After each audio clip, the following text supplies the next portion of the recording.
Ons hoor dikwels dat voerkoste die grootste gedeelte van 'n veeboer se uitgawes uitmaak. Om ons meer te vertel oor hoe hulle boere bystaan wanneer dit by hierdie koste kom, gesels ek nou met Dieter Fleischmann, nasionale verkoops- en bemarkingsdirekteur van Afgri Veevoere. Dieter, baie welkom. Dankie Gerrit. Dieter, hoe benader Afgri Veevoere hierdie belangrike verantwoordelikheid?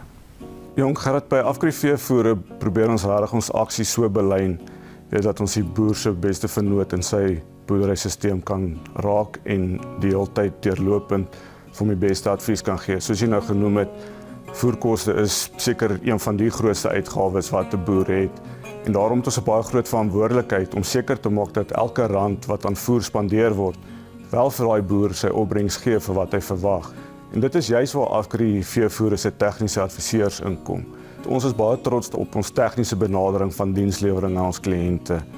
En dan het ons natuurlik ook 'n tegniese span wat deurlopend besig is met navorsing, doelgerigte navorsing, om seker te maak dat ons kan byhou by die vinnige groeiende verbetering wat in die genetiese materiaal van die diere is waarmee ons werk. Maar ook baie integraal tot 'n veevoermaatskappy se sukses is die mengaanlegte. Dit is uit en uit spesialistprodukte vir verskillende areas en daarom moet ons fokus daarop. En die mengaanleg self en die vaardigheid van daai personeel is baie belangrik. Jy kan die beste formule hê, maar as daai produk nie reg volgens spesifikasies vervaardig word nie, dan gaan jy nie daai produksie kry wat 'n mens verwag uit daai formule uit nie. Iets eenvoudig soos pulkwaliteit of die fraksiegrootte van roumateriale het regtig 'n noemenswaardige impak op die prestasie van daai produk op die plaasvlak. Maar hoe kan produsente verder gaan? Hoe kan ons daai waarde vir geld op daai uitset wat ons maak bewerkstellig?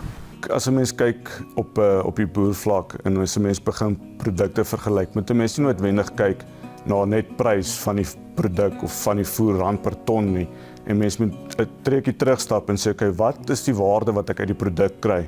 Nou in die verskillende sisteme is daar verskillende parameters, van inkomste bo voerkoste argumente, want daar word rand per dosyn eiers geproduseer.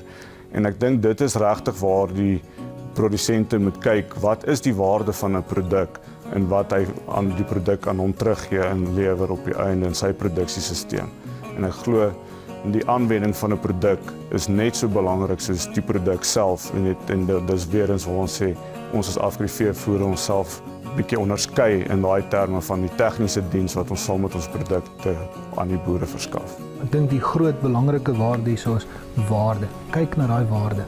Ek sê vir jou baie dankie, dit was heerlik om met jou te gesels. Hopelik sien ons jou binnekort weer in die ateljee. Baie dankie vir die geleentheid.